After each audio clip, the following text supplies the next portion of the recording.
So welcome back after the break के बाद आप सबका स्वागत है। तो ब्रेक पे जाने से जस्ट पहले, जी हाँ, जस्ट कुछ क्षण पहले हमने क्या डिस्कस किया था? हमने डिस्कस करे टाइप्स ऑफ थ्रेड्स।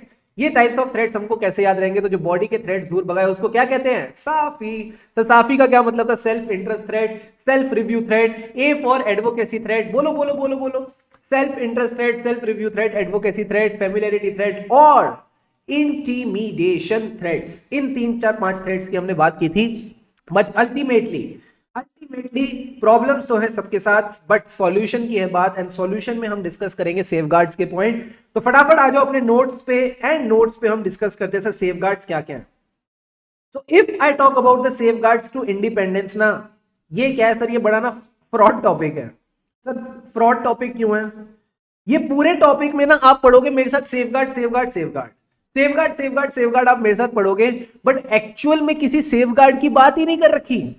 देखना चाहेंगे? हाँ सर, हाँ बताओ क्या कहता है सर? कह रहे पब्लिक का ऑडिटर के अंदर कॉन्फिडेंस होने के लिए, for the public to have confidence in audit, it is essential that the auditor should always be and appear to be independent of the entities they are auditing। जिस भी entity का वो audit कर रहे हैं वो उससे इंडिपेंडेंट रहे। क्या ये बेसिक बात कर दी? हाँ सर, हाँ, बड़ी ही बेसिक बात करी। तो इन्होंने कहा ऑडिटिंग के साथ हमको इंडिपेंडेंस मेंटेन करने के लिए हमको क्या चाहिए? कह रहे एक चाबी चाहिए। सर चाबी का क्या मतलब है? की। सर कितना गंदा जोक मार। अब ये गंदा जोक तुमको जिंदगी भर याद रहेगा, ठीक है? इंडिपेंडेंट रहने के लिए क्या चाहिए सर? हमको चाहिए चाबी। चाबी का मतलब है की यानी की फंडामेंटल प्रिंसिपल्स। जरा बताना की फंडामेंटल प्रिंसिपल्स क्या थे जो आपको इंडिपेंडेंट बनाते हैं? फटाफट बताओ चैट बॉक्स में। What were the key fundamental principles? कोई लड़की है जब वो हंसती है, यार कोई प्रोफेशनल है जब वो ऑडिट करता है। क्या थे वो 5 फंडामेंटल प्रिंसिपल जो घर बैठे गूगल ड्राइव में देख रहे हैं? आप अपनी नोटबुक में अभी अभी लिखिए, और जो बच्चे लाइव देख रहे हैं फटाफट बताओ चैट बॉक्स में, what are the 5 fundamental principles जो आपको इंडिपेंडेंट बनाते हैं? जल्दी से बताओ। Let's see who gets it right. थोड़ा सा जोर डालो, दिमाग चलेगा। जल्दी से बताओ। कोई प्रोफेशनल की फुल फॉर्म तो बताओ। इससे कोई प्रोफेशनल में नंबर नहीं देगा। हमको तो 5 में से 5 चाहिए ना। Very good. Integrity, objectivity. आगे आगे का बताओ। C for confidentiality. Very good Megha. Others जल्दी से बताओ। प्रोफेशनल से 2 पॉइंट निकालेंगे। क्या क्या है 2 professional point? Nice nice nice. Professional competence and due care. Very, very good. Attain and maintain professional competence. Act with diligence and professional behavior. Very, very important. कोई ऐसी चीज नहीं करनी जिससे हमारे प्रोफेशन पे डिस्क्रेडिट आए। सो यही फंडामेंटल प्रिंसिपल्स को आपने ध्यान में रखना है। सर फंडामेंटल प्रिंसिपल्स में इन्होंने सारे प्रिंसिपल्स नहीं लिखे, इन्होंने बस आई और ओ लिखा है। तो आई और ओ में आपने याद रखना है इंटीग्रिटी, ऑब्जेक्टिविटी, और सर ये क्या आ गया? Professional scepticism. तो आपको अभी क्या लगा सर? हमको लगा शॉक। तो शॉक क्यों लगा? क्योंकि फंडामेंटल प्रिंसिपल्स में तो हमने प्रोफेशनल स्केप्टिसिज्म पढ़ा ही नहीं। प्रोफेशनल पढ़ा था, कोई प्रोफेशनल, बट उस प्रोफेशनल में क्या था सर? प्रोफेशनल कॉम्पिटेंस था, प्रोफेशनल बिहेवियर था, बट प्रोफेशनल स्केप्टिसिज्म तो नहीं था। तो आप क्या बोलोगे ना? आप बोलोगे अयो ये प्रोफेशनल स्केप्टिसिज्म कहां से आया? बोलो बोलो मेरे साथ, अयो ये प्रोफेशनल स्केप्टिसिज्म कहां से आया? तो इस तरह से आप याद रखना, इंटीग्रिटी, ऑब्जेक्टिविटी इज अयो। फिर आप बोलोगे कि प्रोफेशनल बिहेवियर नहीं, प्रोफेशनल कॉम्पिटेंस नहीं, हम बात करेंगे प्रोफेशनल स्केप्टिसिज्म की। थोड़ी सी देर में बस ये टॉपिक आने ही वाला है, थोड़ी सी देर में, कुछ क्षण में टॉपिक आने वाला है, घबराओ मत, अभी आएगा। अयो वेरी वेरी गुड। तो ये बात आपने ध्यान में रखनी है। तो अभी तक हम क्या समझ रहे थे? Safeguards to independence. सबसे पहले इन्होंने बेसिक सी बात बोली कि auditor should be and appear to be independent. पहले पॉइंट ने आपको ये बताया। दूसरे पॉइंट ने ये बताया कि इंडिपेंडेंट रहने के लिए आपके पास की फंडामेंटल प्रिंसिपल्स होने चाहिए। की फंडामेंटल प्रिंसिपल्स में क्या बोला इन्होंने, अयो प्रोफेशनल स्केप्टिसिज्म, इंटीग्रिटी, ऑब्जेक्टिविटी और प्रोफेशनल स्केप्टिसिज्म। फिर तीसरे पॉइंट में अभी देखना क्या कहेगा, कह कोई भी ऑडिट एक्सेप्ट करने से पहले, before you accept any audit you must consciously, you should be consciously considering whether there are any threats to independence। Sir threats का मतलब क्या है, जो भी हम पढ़ के आए, साफी साफी। सर साफी का क्या मतलब था, इसको भी रिवाइज करा दो। साफी का मतलब था सेल्फ इंटरेस्ट थ्रेट्स, आपका फाइनेंशियल इंटरेस्ट, वो हमने 4-5 एग्जांपल डिस्कस करे। सेल्फ रिव्यू थ्रेट, कि अपने ही सब्जेक्ट मैटर ऑफ एंगेजमेंट को रिव्यू मत करना, आपका कोई टीम मेंबर डायरेक्टर और ऑफिसर नहीं होना चाहिए वो। A for advocacy threat, advocate मत बन जाना, प्रमोटर मत बन जाना।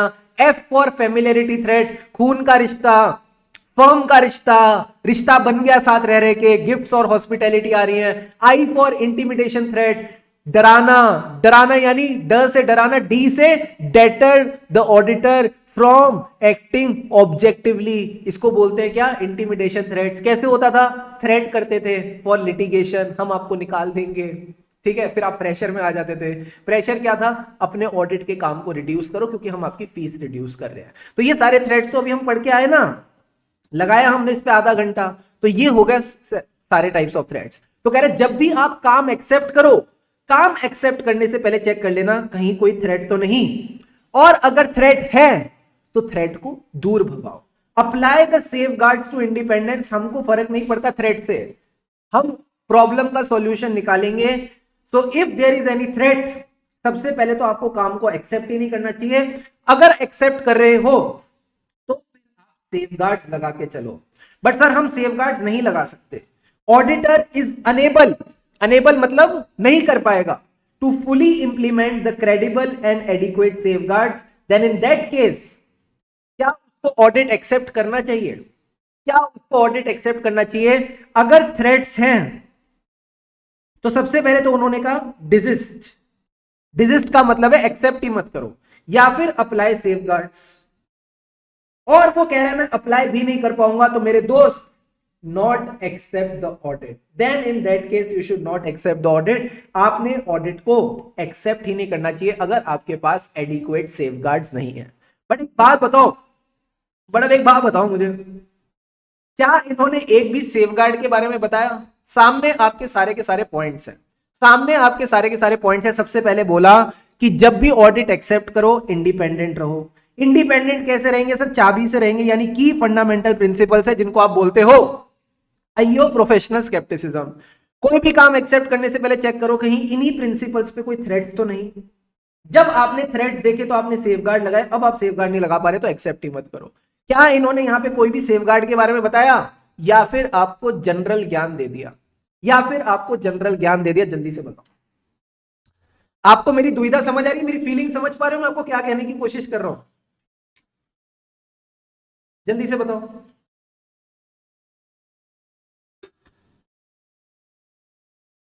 बोलो बोलो बोलो बोलो।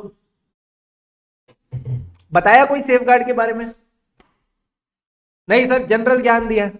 तो क्या एग्जाम में हम जनरल ज्ञान लिख के आएंगे? हाँ, बट तुमको फ्लो आना चाहिए। You should know the flow, how you need to write the answer. तो first of all you will say, जो इन्होंने बात बोली है कि for the public to have confidence, पहला पॉइंट कहता है auditor needs to be independent. Auditor कैसा हो? इंडिपेंडेंट हो। तो इसके लिए क्या चाहिए सर? इसके लिए चाहिए चाबी, की फंडामेंटल प्रिंसिपल्स। क्या चाहिए इसके लिए हमको? की फंडामेंटल प्रिंसिपल्स। इन्होंने कौन से की फंडामेंटल प्रिंसिपल्स के बारे में बताया? अयो प्रोफेशनल स्केप्टिसिज्म, अयो प्रोफेशनल स्केप्टिसिज्म, इनके बारे में इन्होंने हमको बताया।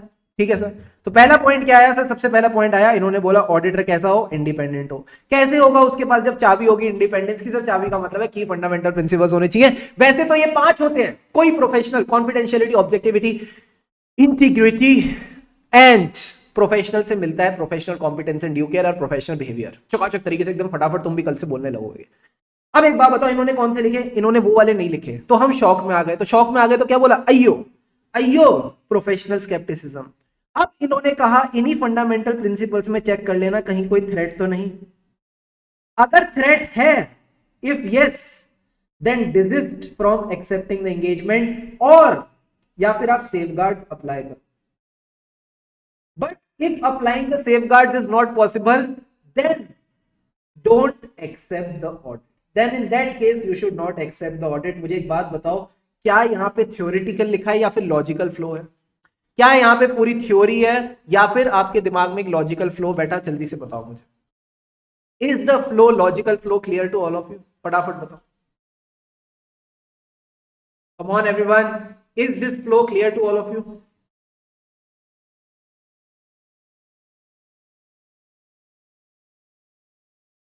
अगर क्लियर है तो फटाफट इसको नोट डाउन करो, रिकॉल करो और मुझे कंफर्म करो। यू हैव 2 मिनट्स, 2 मिनट है आपके पास। फटाफट इसको नोट डाउन करके रिकॉल करके मेरे को कंफर्म करो। डन डनाडन डन, फिर हम आगे बढ़ते हैं। ठीक है, ये सवाल आपका किसी ना किसी पेपर वेपर में आया हुआ है, तभी मैं इसको इतने अच्छे से करा रहा हूं। ठीक है, अच्छे से इसको कवर कर लो।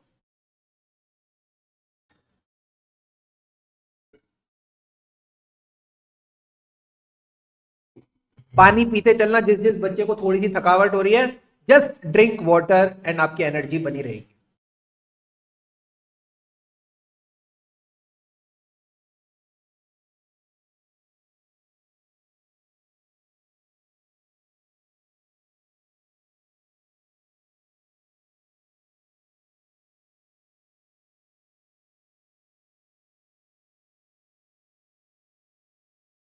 यस हर्षा, बिल्कुल आपने सही कहा।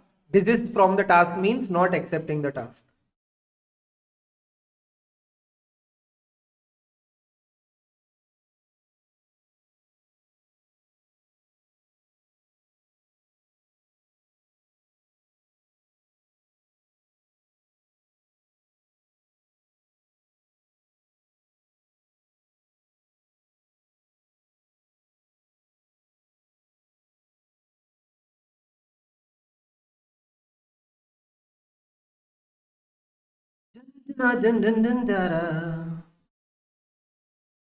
ऑडिट हो गया हमारा। ऑसम। ठीक है, ऐसी ऐसी ऐसी ऐसी फ्लो फ्लो में चलेंगे, टेंशन नहीं लेनी बिल्कुल भी। हल्की सी भी किसी ने टेंशन लेना, फिर वो छोड़ूंगा नहीं उसको। ठीक है, आराम आराम से करेंगे, प्यारे प्यारे तरीके से हो जाएंगी सारी चीजें। ठीक है, यहां हमारा इंडिपेंडेंस का पूरा चैप्टर कवर हो जाता है। हमने स्टार्ट कहां से किया था? स्टार्ट यहां से किया था। मैंने आपको बोला था हमारा ऑडिटर कैसा हो? इंडिपेंडेंट हो। हमारा ऑडिटर कैसा हो सर? इंडिपेंडेंट हो। हमने यहां से स्टार्ट किया था। उस इंडिपेंडेंट की चीज को अभी मैं पूरा फ्लो बना के दे रहा हूं, तुम्हारे दिमाग में क्लैरिटी आ जाएगी पूरी।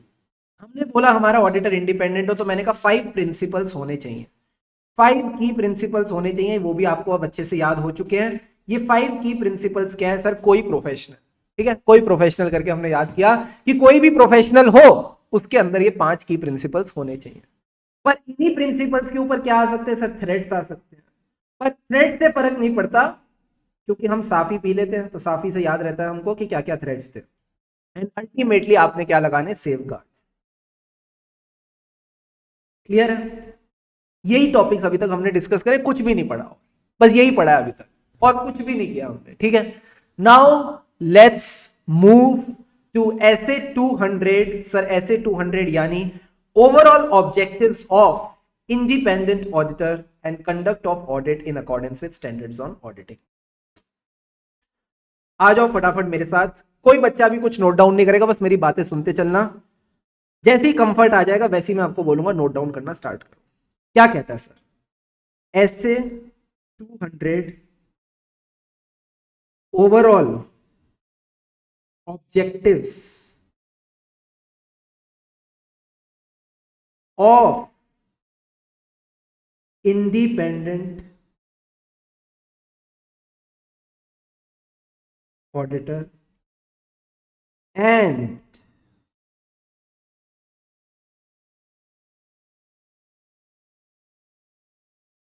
conduct of audit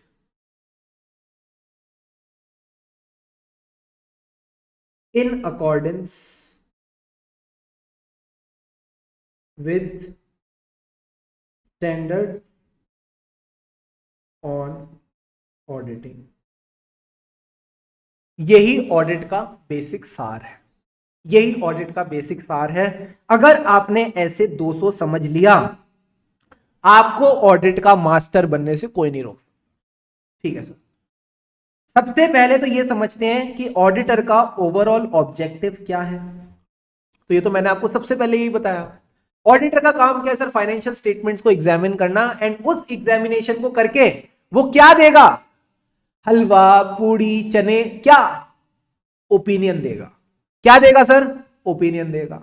तो ऑडिटर का मेन काम यही है कि फाइनेंशियल स्टेटमेंट्स को चेक करे और ओ फॉर ओपिनियन देके आगे बढ़ जाए। इसके अलावा उसका कोई ऑब्जेक्टिव ही नहीं है। एंड उस ओपिनियन को देने के लिए उसको ऑडिट करना पड़ेगा। क्या ये बात समझ आ रही है? ओपिनियन को देने के लिए ऐसे मन से तो ओपिनियन देगा नहीं ना, ऑडिट करना पड़ेगा। कैसे करना पड़ेगा? इन accordance with standards on auditing. यही बात आपने बस ध्यान में रख के चलनी, यही बात आपको ध्यान में रख के चलनी है। तो ऐसे 200 ना आपको ज्ञान देता है कि किस तरह से ऑडिटर का ओवरऑल ऑब्जेक्टिव बनता है, कैसे ऑडिटर को स्टैंडर्ड्स ऑन ऑडिटिंग के हिसाब से काम करना है। ये पूरी ज्ञान की वर्षा कौन करता है? ऐसे 200।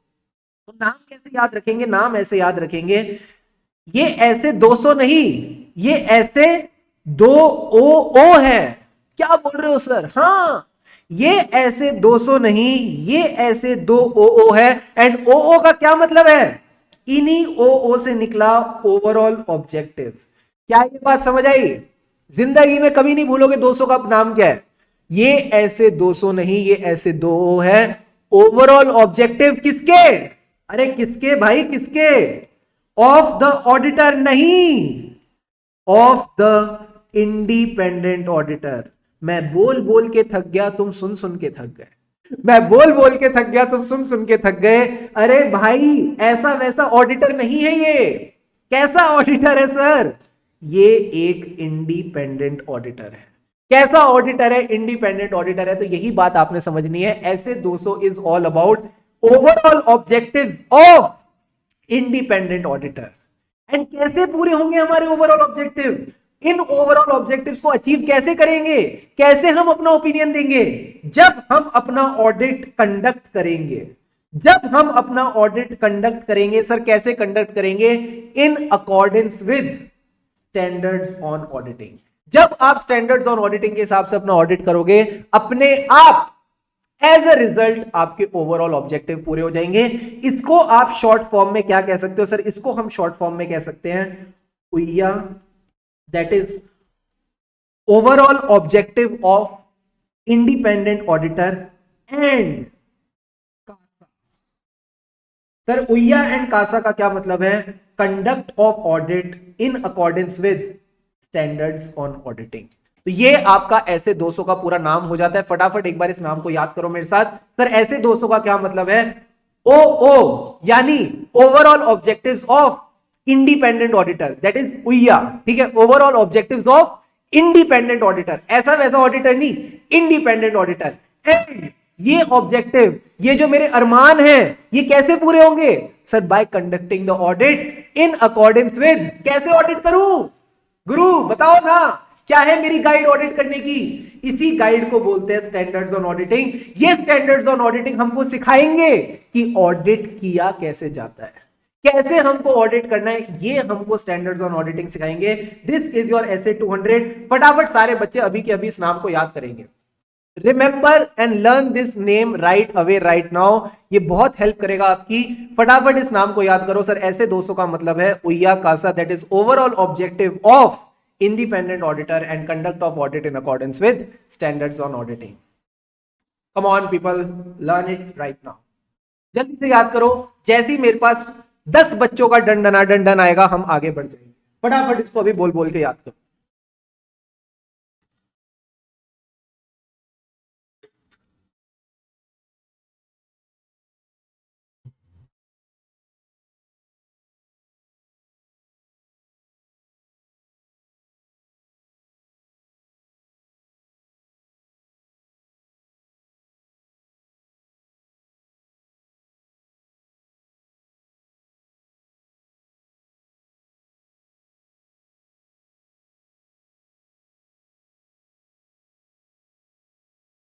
क्या बात है, क्या बात है, क्या बात है, क्या बात है, क्या बात है, very very good, awesome. Come on everyone, जल्दी से जो छोटे मोटे बच्चे रह गए जल्दी से बताएं मुझे, बता।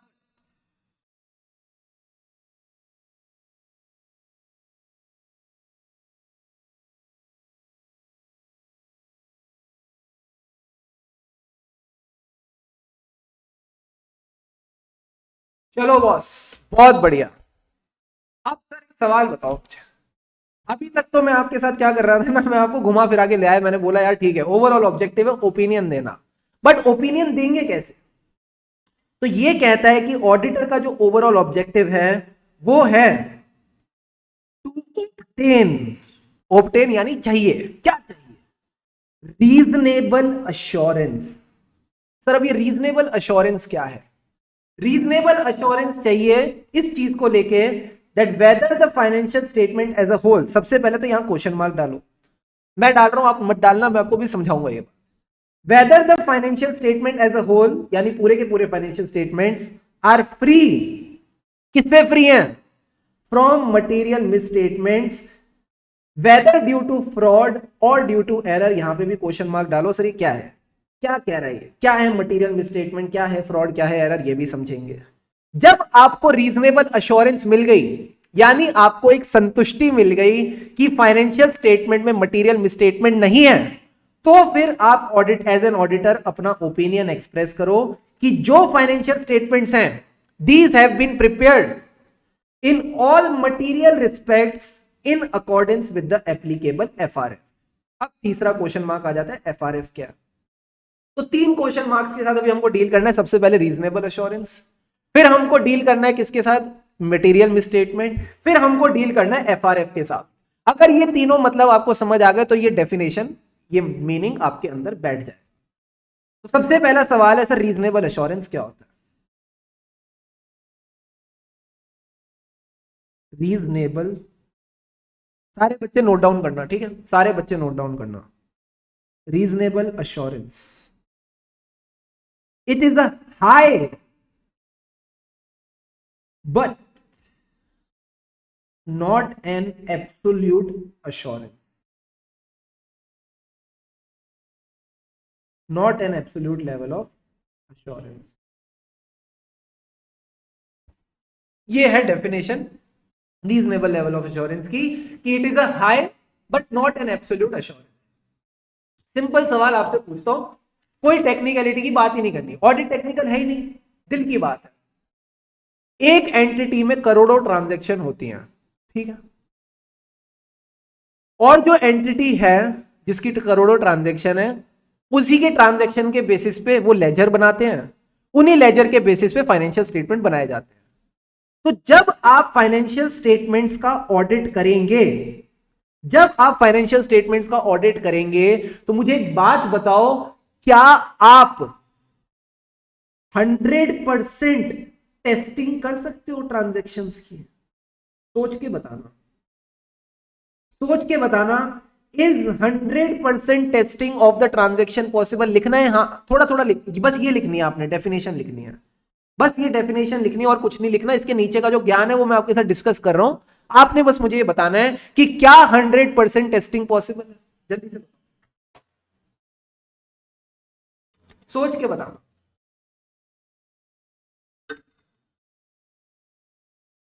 कैसे पॉसिबल है? पॉसिबल ही नहीं है, सबने बिल्कुल सही लिखा, ना रे बाबा ना, बस की नहीं है हमारी, इंसान है रोबोट है, कैसे टेस्ट कर लेंगे? इतनी सारी ट्रांजैक्शन है, भर भर के ट्रांजैक्शन है, तो हम आपको सारी ट्रांजैक्शन चेक करके नहीं बता सकते कि सब कुछ सही है कि नहीं। बट सर क्या बताओगे, फिर तो ऑडिट क्या हो रहा है? हो रहा है, कुछ तो हो रहा है, ये बात मानते हो? 100% टेस्टिंग नहीं हो रही बट कुछ हो रही है, सर उसको क्या बोलते हैं? उसको बोलते हैं मटीरियलिटी। यानी हम आपके लिए क्या करेंगे, हम एक मटीरियलिटी का लेवल डिसाइड करेंगे। बहुत प्यारा कॉन्सेप्ट है, ध्यान से समझना। मटीरियलिटी का, हाँ कुछ ना कुछ तो मिस हो ही जाएगा, ठीक है, मटीरियलिटी का लेवल एक डिसाइड कर लेंगे। सर ये मटीरियलिटी का लेवल क्या है? ये मान लो आप एक लेवल है, एक अमाउंट है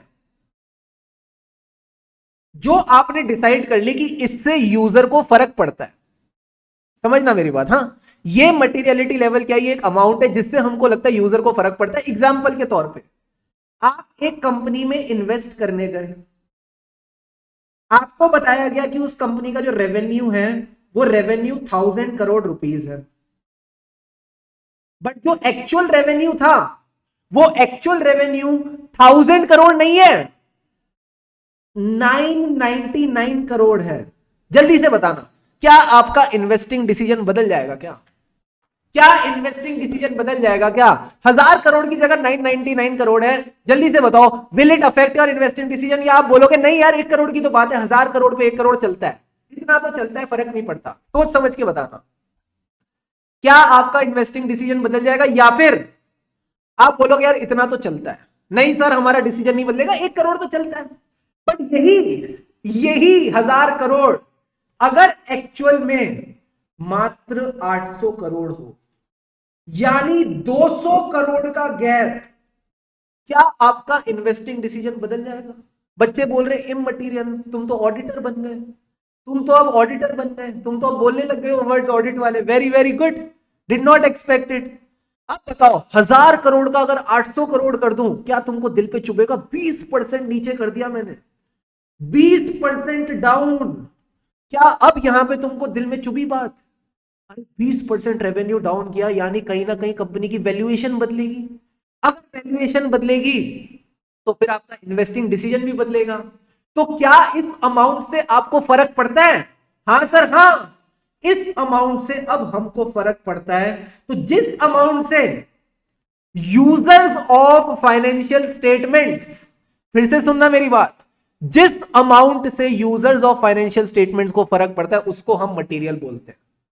ठीक है, तो मटीरियलिटी लेवल हम किससे डिटरमाइन करते हैं कि किस अमाउंट से यूजर्स ऑफ फाइनेंशियल स्टेटमेंट्स को फर्क पड़ता है। तो आप क्या करोगे ना, आप एक मटीरियलिटी लेवल डिसाइड कर लेते हो। आपने एक थ्रेशोल्ड डिसाइड कर लिया, एक लेवल डिसाइड कर लिया। इस लेवल के ऊपर जितनी ट्रांजैक्शन होगी उनको आप टेस्ट करके चलोगे, इस लेवल के नीचे जितनी ट्रांजैक्शन होगी उसको आप इग्नोर करके चलोगे। तो एक बात बताओ मुझे, क्या आप यहां पे जुगाड़ लगा रहे हो? किस किस बच्चे को फीलिंग आ रही है अब हम जुगाड़ लगा रहे हैं? जल्दी से बताओ, everyone in the chat box, फटाफट बताओ मुझे, क्या आपको ऐसी फीलिंग आ रही है अब हम जुगाड़ पे आ गए? हम तो जुगाड़ पे उतर के आ गए। ये ऑडिट चल रहा है, जुगाड़ चल रहा है भाई, पूरा ऑडिट ही जुगाड़ है। अभी आपको समझ आएगा। फटाफट बताओ किस किस बच्चे को फीलिंग आ रही है कि सर हाँ यहाँ तो जुगाड़ कर रहे हैं हम। हमने क्या किया, हमने एक अनुमान लगाया कि यूजर को इस अमाउंट से फर्क पड़ता है और उस अमाउंट को ध्यान में रख के हमने अपनी टेस्टिंग कर ली। क्या आपको लग रहा है जुगाड़बाजी चल रही है? हाँ भाई, बच्चा कह रहे जुगाड़बाजी चल रही है। तो जुगाड़बाजी करके आप क्या कर रहे हो? आप एक संतुष्टि ले रहे हो। आप क्या ले रहे हो? सर हम एक संतुष्टि ले रहे हैं कि हां, जो हमारे फाइनेंशियल स्टेटमेंट्स हैं, जो हमारे फाइनेंशियल स्टेटमेंट्स हैं, these are free free free free, इनमें नहीं है, क्या नहीं है? From misstatements. एक बात बताओ, क्या मैंने सही लिखा है? क्या मैंने सही लिखा है? जल्दी से बताना। जो हमने जुगाड़बाजी करी, क्या उसके बाद मैं ये बोल सकता हूं फाइनेंशियल स्टेटमेंट में गलती ही नहीं है, या फिर मटेरियल गलती नहीं है? सोच के बताना जरा, सोच के बताना जरा। जो आपने अभी जुगाड़बाजी करी उसके बाद आप क्या ओपिनियन दोगे? That whether the financial statements are free from misstatement, और यहां पे कुछ आना चाहिए। जल्दी से बताओ, material misstatement. Very very good, यही तो मुझे सुनना था। That the financial statements are free from material misstatement. हमने कहा ही नहीं मिसस्टेटमेंट नहीं है, होंगी बड़ी सारी होंगी, बट मटीरियल मिसस्टेटमेंट नहीं होगी। इसको लेके मैं अश्योरेंस देता हूं। कैसी अश्योरेंस देता हूं बताना चैट बॉक्स में। रीजनेबल अश्योरेंस या एब्सोल्यूट अश्योरेंस? कौन सी अश्योरेंस दे रहा हूं? क्या एज एन ऑडिटर मैंने अपना पल्लू झाड़ दिया? मैंने क्या बोला? कोई गारंटी है क्या कि मटीरियल मिसस्टेटमेंट नहीं है? नहीं, अभी भी मैं ये बोल रहा हूं कि मैं तुमको रीजनेबल अश्योरेंस दे रहा हूं, क्योंकि ये सारा का सारा खेल अनुमान पे चल रहा है। ये सारा का सारा खेल मेरी प्रोफेशनल जजमेंट पे चल रहा है। मैं अपनी तरफ से पूरी कोशिश कर रहा हूं, बट गारंटी नहीं है कि कोई मटीरियल मिसस्टेटमेंट नहीं होगी। सर गारंटी क्यों नहीं है? क्योंकि मैंने 100% टेस्टिंग तो करी ही नहीं। मैंने 100% टेस्टिंग तो करी ही नहीं। मैं आपको और भी रीजंस दूंगा, बट एक बात बताओ, क्या आपको अब समझ आया कि मैं रीजनेबल अश्योरेंस क्यों दे रहा हूं? मैं एब्सोल्यूट एश्योरेंस क्यों नहीं दे रहा? मैं एब्सोल्यूट एश्योरेंस का क्या मतलब होगा? एब्सोल्यूट लेवल ऑफ एश्योरेंस का मतलब है गारंटी। कैसे दे दूं गारंटी? सारा खेल तो अनुमान पे चल रहा है, एक भी अनुमान गलत हुआ तो मैं तो फंस जाऊंगा। तो मैं हमेशा रीजनेबल अश्योरेंस दूंगा which is a high but not an absolute level of assurance. क्या ये बात क्लियर है? जल्दी से बताओ, क्या रीजनेबल अश्योरेंस का मतलब समझ आया? किस चीज को लेकर रीजनेबल एश्योरेंस देनी है? इस चीज को लेके that the financial statements as a whole, reasonable assurance यानी संतुष्टि, एक सेटिस्फेक्शन है मुझे किस चीज को लेके, कि that the financial statements as a whole are free from material mistake. Is this point clear? Yes sir. अब पढ़ते हैं, अब आपको पहले की दो लाइनें और अच्छे से समझ आएंगी।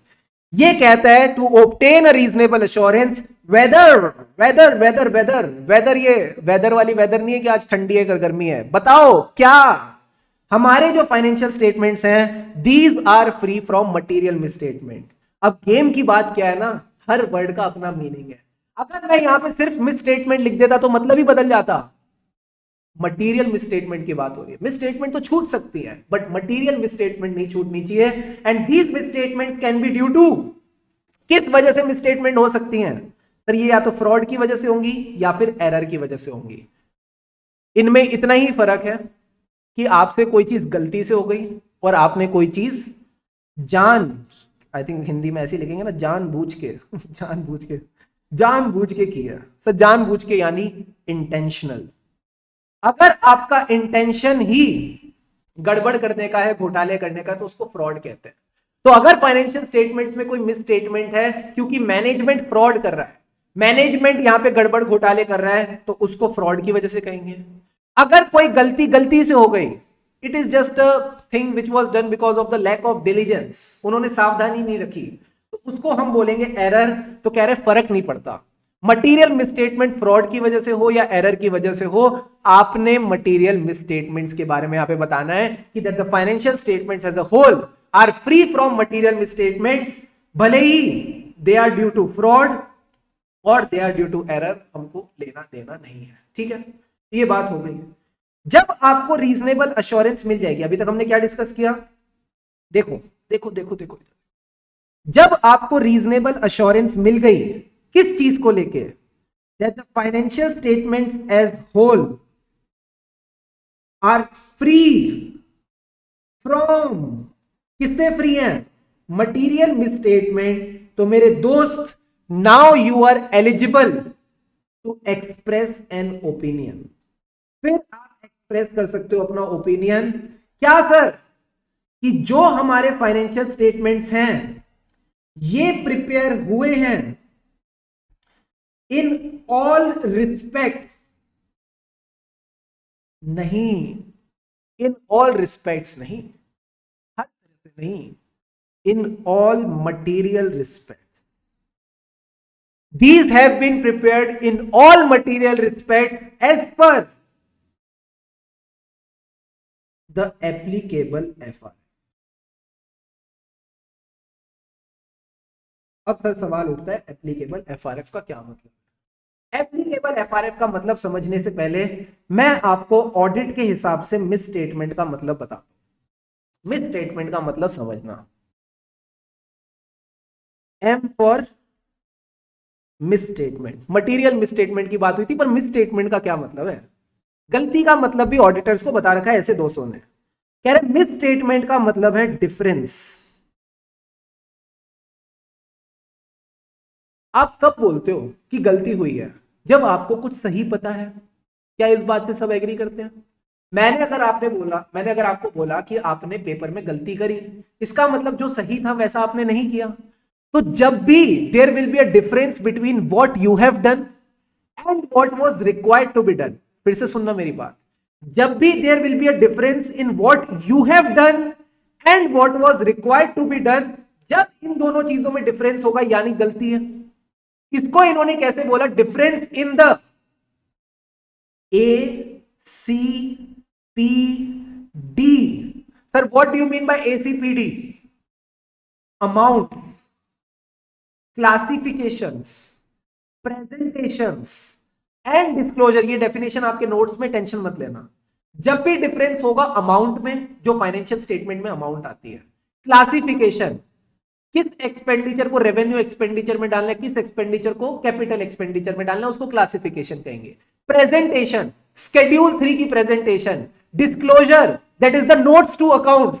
अगर there will be a difference in the ACPD यानी amount, classification, presentation and disclosure of what is there in the financial statement and what was required for the applicable financial reporting framework। अगर इन दोनों में difference होगा तो फिर हम इसको miss statement बोलेंगे। यानी जो आईसीआई ने फ्रेमवर्क दिया for preparation and presentation of financial statement, उसमें उन्होंने क्या कहा सर? उसमें उन्होंने कहा अक्रूवल बेसिस फॉलो होना चाहिए। उन्होंने कहा अक्रूवल असम्पशन को फॉलो करो, आप कैश बेसिस पे फाइनेंशियल स्टेटमेंट बना रहे हो। उन्होंने क्या बोला सर? उन्होंने बोला जो भी खर्चा इनटेंजिबल एसेट्स को बनाने में, उनकी कौन सी स्टेज होती है? वो रिसर्च स्टेज में होगा। मुझे एक बात बताओ, इनटेंजिबल एसेट्स का जो रिसर्च स्टेज होता है, क्या उस खर्चे को आप कैपिटल एक्सपेंडिचर में डालते हो या पीएनएल में डालते हो? मैं ये भी देखता हूं आपकी अकाउंटिंग की नॉलेज कितनी प्यारी है, बताना जरा। इनटेंजिबल एसेट एएस 26, जो रिसर्च वाला खर्चा होता है, उसको आप कहां भेजते हो? आप उसको कैपिटलाइज करते हो एज ए इंटेंजिबल एसेट या फिर आप उसको पीएनएल में डाल देते हो? जल्दी से बताना, सोचो सोचो जरा, बताना जरा सोच समझ के। रिसर्च फेज का खर्चा इंटेंजिबल एसेट,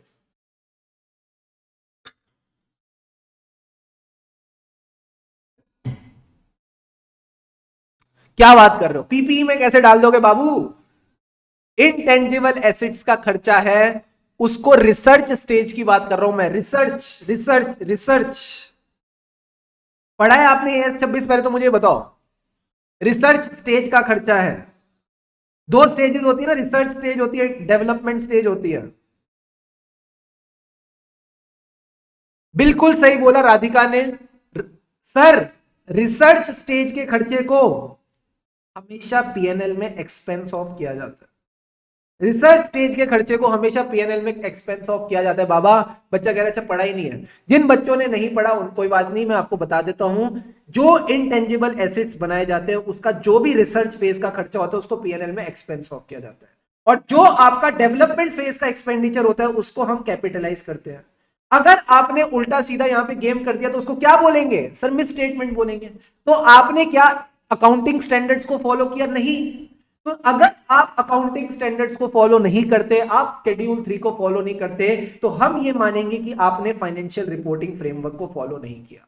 हम ये मानेंगे कि आपने फाइनेंशियल रिपोर्टिंग फ्रेमवर्क को फॉलो नहीं किया। बस आप इतनी सी बात समझ के चलो कि आपके फाइनेंशियल स्टेटमेंट कैसे बनने चाहिए। चलो इसका आंसर मेरे को दे दो।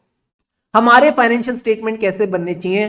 दे should be prepared as per the financial reporting framework, नहीं as per the applicable financial reporting framework. जो फाइनेंशियल रिपोर्टिंग फ्रेमवर्क आपके लिए सूटेबल है, जैसे कि जो लिस्टेड एंटिटी है उस पे क्या लगते हैं सर? उस पे इंड एस लगता है, उस पे इंड एस वाला शेड्यूल 3 लगता है, तो वो वैसे बनाएगी। जो हमारी लिस्टेड एंटिटीज नहीं है, जिन पे इंड एस नहीं लगता, वो कैसे बनाएंगी सर? वो शेड्यूल 3 के हिसाब से बनाएंगी, जो अकाउंटिंग स्टैंडर्ड्स वाला होता है।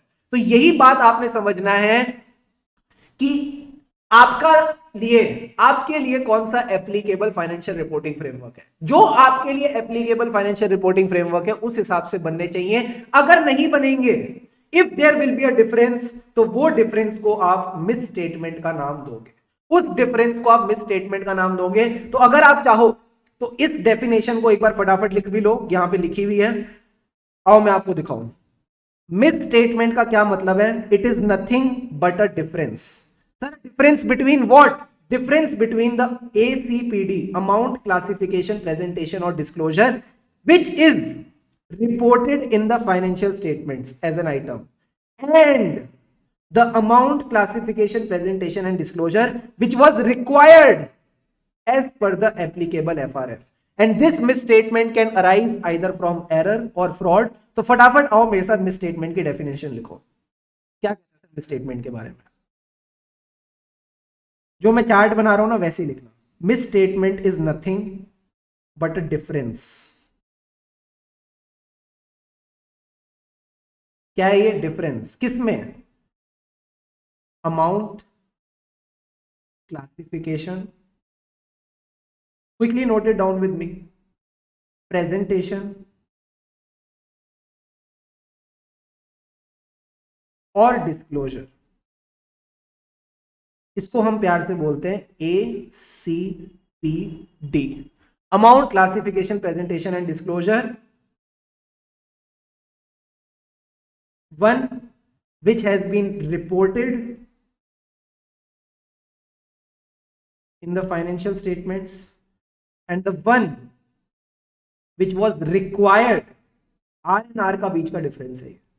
One which was required as the applicable financial reporting framework। Quickly note it down and अभी इसको एक बार रिकॉल करके मेरे को डंडन कंफर्म करो। And it can arise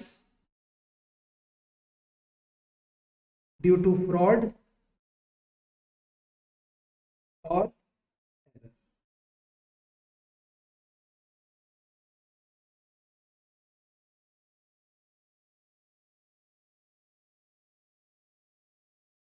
Dipesh, materiality के ऊपर हम पूरा ऐसे 320 पढ़ेंगे।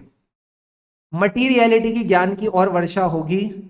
इसके ऊपर हमारे पास एक ऐसे है पूरा का पूरा ऐसे 320 डिटेल में डिस्कशन होगी इसके ऊपर, ठीक है। Don't worry about it. अभी के लिए आप बस इतना समझो, ये वो अमाउंट है जिससे यूजर ऑफ फाइनेंशियल स्टेटमेंट को फर्क पड़ता है। It affects the decision of the user of financial statement.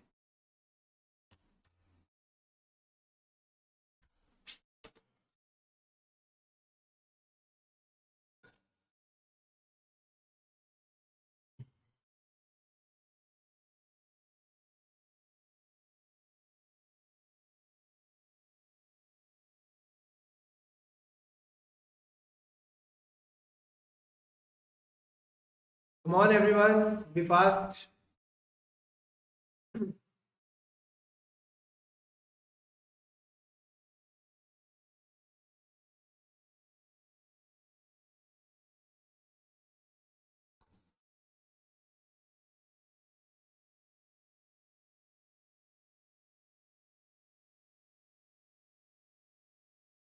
चलो बहुत बढ़िया। अब सर इधर आओ। अभी तक हम क्या कर रहे हैं?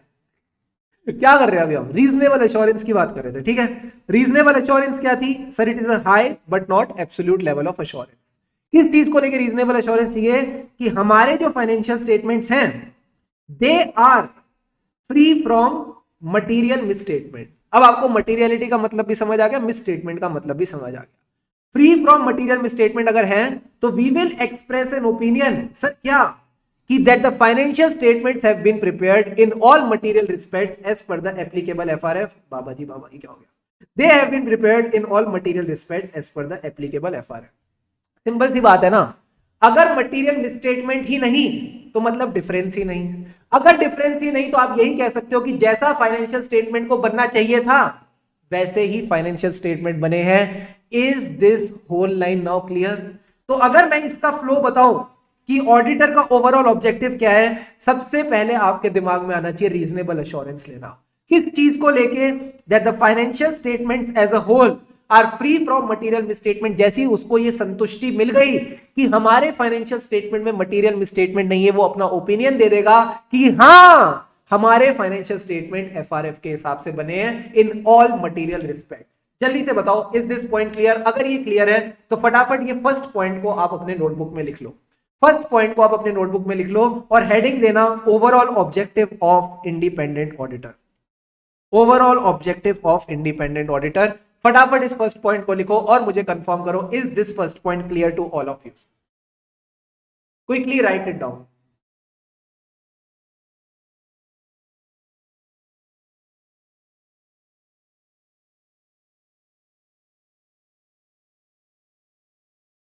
Done done done done.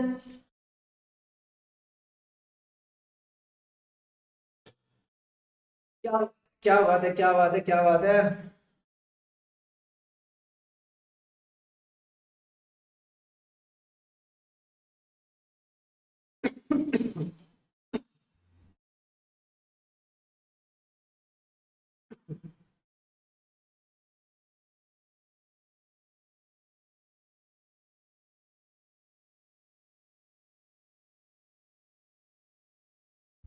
Noted down. बढ़े आगे। All good. पानी वानी पीते रहना।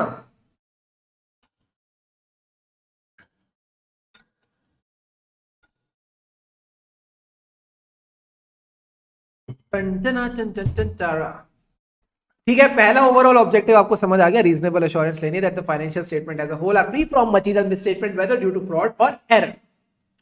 सेकंड पॉइंट क्या है?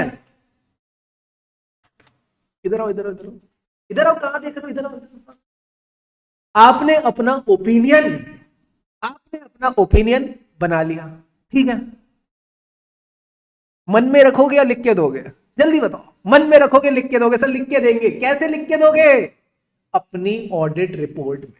अपनी ऑडिट रिपोर्ट में। तो सेकंड पॉइंट यही कहता है कि जो ओपिनियन आपने बनाया वो मन में मत रखना, लिख के दे देना बाबा, लिख के जरूर दे देना। Please report it, please report it. यही बात आपने ध्यान में रखनी, यही बात आपने ध्यान में रखनी है। यही सेकंड पॉइंट है। कह रहे to report on the financial statements and communicate as required by standards on auditing in accordance with the auditor's finding. यही आपका ओवरऑल ऑब्जेक्टिव है, यही आपका ओवरऑल ऑब्जेक्टिव है। फटाफट मेरे साथ आओ और मेरे को बताओ क्या है सर ओवरऑल ऑब्जेक्टिव्स। सर एक ही ओवरऑल ऑब्जेक्टिव है, हमको चाहिए संतुष्टि, जिसको अंग्रेजी में क्या बोलते हैं? Reasonable assurance. Reasonable assurance that the financial statements as a whole, बोलो मेरे साथ, रीजनेबल एश्योरेंस किस चीज को लेके? That the financial statement as a whole, बोलो बोलो, are free from misstatement. नहीं, ये गलती मत करना, कान पकड़ लो अपने। Material misstatement. अगर मटीरियल मिसस्टेटमेंट से फ्री है तो मेरे दोस्त आप अपना ओपिनियन दे दो कि हां they have been prepared in all material respects as per FRF, यानी गलती ही नहीं। इसका मतलब जैसा एफआरएफ चाहता था ये वैसे ही बने हैं। और अगर आपने अपना ओपिनियन बना लिया तो next point is to report and communicate. जैसा स्टैंडर्ड्स ऑन ऑडिटिंग कहते हैं वैसे आप रिपोर्ट और कम्युनिकेट करके चलो। Is the overall objective clear to all of you? अगर क्लियर है फटाफट एक बार इसको आंखें बंद करके रिकॉल कर लो एंड लेट मी नो, फिर हम आगे बढ़ते हैं। Take 2 minutes. 5 नंबर का सवाल आएगा पेपर में कि ओवरऑल ऑब्जेक्टिव ऑफ ऑडिटर क्या है। फटाफट इसको याद करो, 2 मिनट मैं आपको दे रहा हूं, जल्दी से याद करके मेरे को कंफर्म करो, तभी मैं आगे बढ़ने वाला हूं। यही सार है पूरे ऑडिटिंग का। This is the summary of the whole audit subject. एक एक लाइन का मतलब आपको क्लियर है, बस अब आप इसको याद करके मेरे को कंफर्म करो।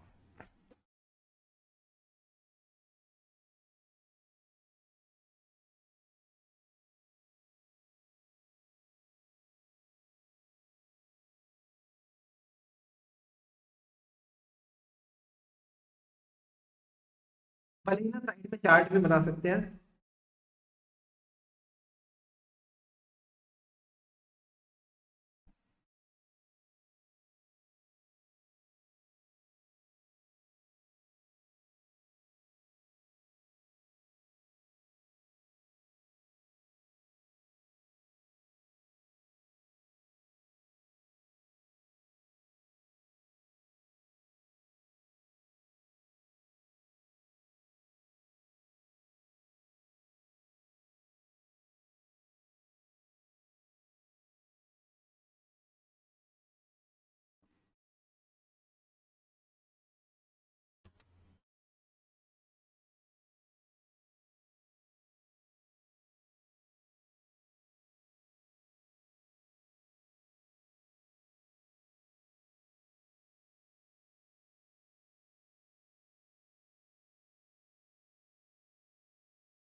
कम on everyone, last 1 minute, last 1 minute, last 1 minute.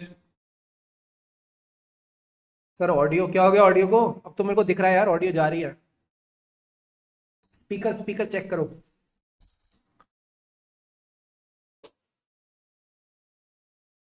हाँ भाई हाँ रौनक, इंट्रोडक्शन क्या, हर चैप्टर से क्वेश्चंस मिलेंगे तुमको एग्जाम में। डन डनाडन डन, वेरी वेरी गुड। बढ़े आगे। All good. Yes sir. अब एक बात बताओ सर, आपने हमको बोला रीजनेबल एश्योरेंस चाहिए, ठीक है? इसके पीछे ना हमको और कारण बताओ।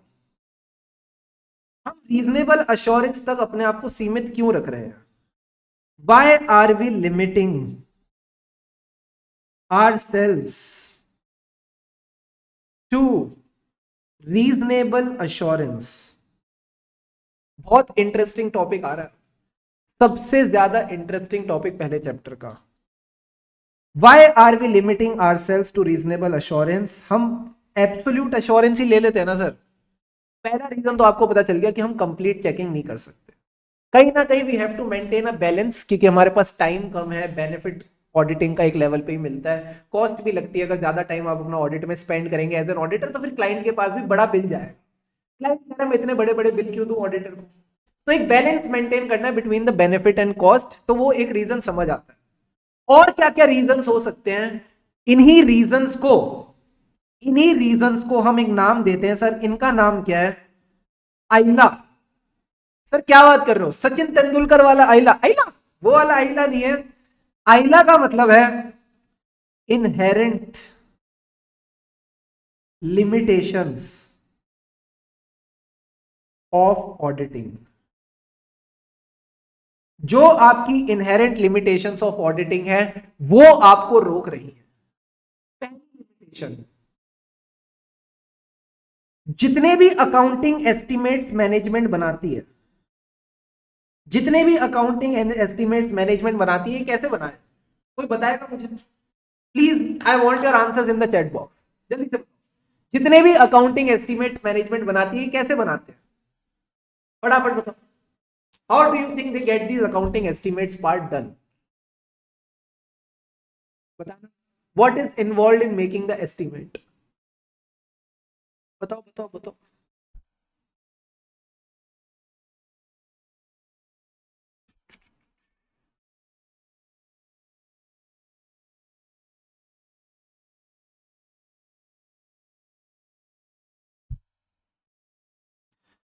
Past records, accounting standards, industry practice, previous year information, ये सब तो रिसोर्सेज, इनको यूज करती है। अप्लाई क्या करती है? जजमेंट। ठीक है। अल्टीमेटली एस्टिमेट क्या है सर? एस्टिमेट क्या है? अनुमान है। हिंदी में अगर तुम किसी से बोलो कि भाई एस्टिमेट क्या है, तो एस्टिमेट अनुमान है। तो ये जो अनुमान है इसमें मैनेजमेंट की क्या इन्वॉल्व है? सर मैनेजमेंट की जजमेंट इन्वॉल्व है। यानी जो उसका पास्ट एक्सपीरियंस रहा है, जो उसके पास इंफॉर्मेशन अवेलेबल है, जो उसकी नॉलेज है, इन सबको यूज करके, इन सबको कहीं ना कहीं यूज करके वो क्या लगा रही है? जजमेंट लगा रही है। क्या आप किसी भी ऐसी चीज को जिसमें जजमेंट इन्वॉल्व है, जिसमें अनुमान इन्वॉल्व है, 100% गारंटी के साथ बोल सकते हो कि ये सही है? क्या आप इसमें 100% गारंटी दे सकते हो? मैंने कहा नहीं, पॉसिबल ही नहीं है। कोई भी नहीं दे सकता, किसी की बस की नहीं है कि वो बोल दे कि ये अनुमान 100% सच है। अगर 100% सच है तो फिर तो वो अनुमान ही नहीं है। कैसी कैसी बात है? अगर अनुमान है तो 100% सच है ही नहीं, अगर 100% सच है तो अनुमान नहीं है। ये दोनों तो कॉन्फ्लिक्टिंग बातें हैं। तो पहला पॉइंट यही कहता है कि जो हमारे फाइनेंशियल स्टेटमेंट बनते हैं उसमें कई ऐसी जगह आती है जहां पे मैनेजमेंट अपनी जजमेंट लगाती है। क्योंकि मैनेजमेंट अपनी जजमेंट लगाती है, मैनेजमेंट अपना अनुमान लगाती है, तो हम एज एन ऑडिटर भी उस पर सवाल नहीं उठा सकते। हमको बस ये समझना है कि मैनेजमेंट ने क्या ध्यान में रख के ये जजमेंट करी, उसके अलावा हम इस पे कोई नहीं होते टिप्पणी करने वाले कि ये जजमेंट कितनी सही है कितनी गलत है। तभी रीजनेबल अश्योरेंस दे रहे हैं कि हाँ ये ठीक है। क्या पहला पॉइंट समझ आया? हाँ सर। दूसरा पॉइंट बताओ। दूसरा पॉइंट कहता है नेचर ऑफ ऑडिट प्रोसीजर्स। पहले तो फाइनेंशियल स्टेटमेंट की गड़बड़ निकाली, nature of financial statements, nature of financial reporting, ऐसा नाम दे दो आप इसको। लिखना मत, नोट्स में लिखी हुई है बातें, अभी बस आप समझते जाओ मेरे साथ। अगला पॉइंट कहता है nature of audit procedures. Financial statement में तो जजमेंट लगती है, बट हमारे ऑडिट की भी कई कमियां हैं। सर क्या कमी है?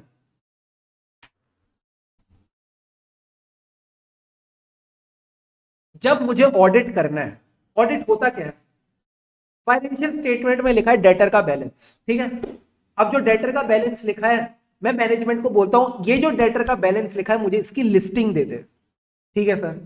ऐसा भी तो हो सकता है मैनेजमेंट मुझसे कोई डेटर छुपा जाए, या मैनेजमेंट मुझे कुछ उल्टी सीधी इंफॉर्मेशन दे दे। अल्टीमेटली अपने ऑडिट प्रोसीजर्स करने के लिए मेरे को जो इंफॉर्मेशन मिलेगी उसके लिए मैं किस पे डिपेंडेंट हूं? I am dependent on the management. मैं इंडिपेंडेंटली तो ऑडिट कर ही नहीं सकता ना। बड़ी दुख की बात है बट यही रियलिटी है।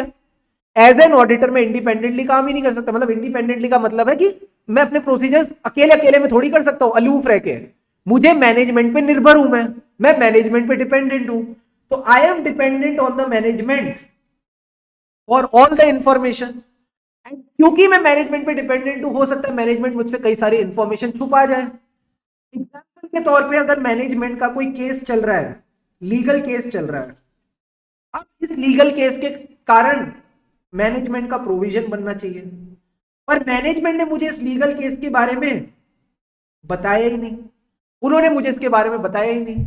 तो अगर मैनेजमेंट मुझे बताएगी ही नहीं तो मुझे पता नहीं चलेगा। पता नहीं चलेगा तो मैं कैसे इंश्योर करूं कि फाइनेंशियल स्टेटमेंट्स बिल्कुल भरपूर तरीके से फ्री है फ्रॉम मटेरियल मिसस्टेटमेंट? मैं एक रीजनेबल एश्योरेंस ही तो देख सकता हूं।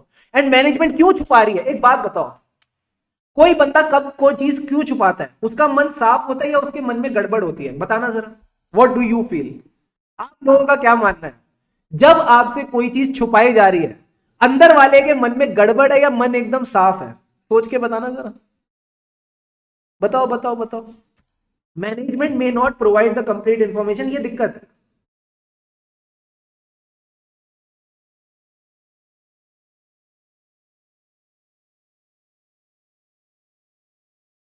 गड़बड़ है, बड़ी गड़बड़ है, तभी छुपा रहा है। नालायक है इंसान सामने वाला। गड़बड़ है, वेरी वेरी गुड। गड़बड़ है, घोटाला है। गड़बड़ है, घोटाला है, डेफिनेटली गड़बड़ है, घोटाला है, तभी तो नहीं बता रहा। एंड इसी से आपका सेकंड पॉइंट निकलेगा। ये पहला पॉइंट, इसी से आपका सेकंड पॉइंट निकलता है कि क्योंकि गड़बड़ है, घोटाला है। यानी मैं अगर बोलूं मैनेजमेंट फ्रॉड है, सिंपल बोलो ना, तुम शर्माते क्यों? डायरेक्टली बोलो, मैनेजमेंट ने फ्रॉड कर रखा है। और अगर मैनेजमेंट ने फ्रॉड कर रखा है तो मैं पकड़ ही नहीं पाऊंगा। सर आप पकड़ क्यों नहीं पाओगे? क्योंकि बाबा, audit is not an investigation. Third point यही कहता है, जो ऑडिट है ये इन्वेस्टिगेशन नहीं है। सर इन्वेस्टिगेशन नहीं है इसका क्या मतलब है? मेरे पास वो लीगल पावर्स नहीं है जो एक इन्वेस्टिगेटर के पास होती हैं। मेरे पास ये लीगल पावर्स ही नहीं है। फ्रॉड को पकड़ने के लिए तुम पता है क्या क्या कर सकते हो? तुम मैनेजमेंट का गला पकड़ सकते हो। क्या ऑडिटर को देखा मैनेजमेंट का गला पकड़ते हुए? नहीं, बड़ा प्यार से जाता है, प्यार प्रेम पूर्वक जाता है ऑडिटर। जो फ्रॉड पकड़ने आते हैं ना इन्वेस्टिगेटर, वो कहते हैं दरवाजा तोड़ो। ऑडिटर कहता है मे आई कम इन। तो फर्क है ना दोनों में। मे आई कम इन बोल के तुम कैसे फ्रॉड निकालोगे? जैसे ही बोलोगे दरवाजा तोड़ो, मैनेजमेंट कहेगा रुको रुको रुको, बताते हैं हम तुमको क्या क्या फ्रॉड किया हमने। तो यही बात आपको ध्यान में रखनी है। Ultimately nature of audit procedure इस तरह से है कि we are dependent on the management. Management may not provide us with the complete information. Second point क्यों नहीं प्रोवाइड कर रही? क्योंकि मैनेजमेंट में फ्रॉड है। तो पकड़ लो फ्रॉड को। माय गॉड, मैनेजमेंट के फ्रॉड को पकड़ लो। क्यों नहीं पकड़ पा रहे? क्योंकि भाई साहब हम इन्वेस्टिगेशन नहीं कर रहे, हम ऑडिट कर रहे हैं। क्या ये तीनों पॉइंट समझ आए? अगर ये तीनों पॉइंट समझ आए, फटाफट इस फ्लो को लिख लो। फटाफट पहला पॉइंट लिखो। पहला पॉइंट तो ये लिखो कि भाई नेचर ऑफ फाइनेंशियल रिपोर्टिंग इस तरह से है कि अकाउंटिंग एस्टिमेट्स में जजमेंट लगते हैं जिसमें हम 100% गारंटी नहीं दे सकते। सेकंड पॉइंट ये लिखो, नेचर ऑफ ऑडिट प्रोसीजर इस तरह से कि हम इंफॉर्मेशन के लिए मैनेजमेंट पे डिपेंडेंट हैं। It may not provide the complete information to us because management में गड़बड़ घोटाला है and fraud audit is not an investigation. Quickly note it down, quickly note it down and let me know. Done done done done. फिर हम आगे बढ़ेंगे। बहुत प्यारा टॉपिक है, मजा आ जाएगा तुमको इसके एंड में। फटाफट लिखो और मुझे कंफर्म करो।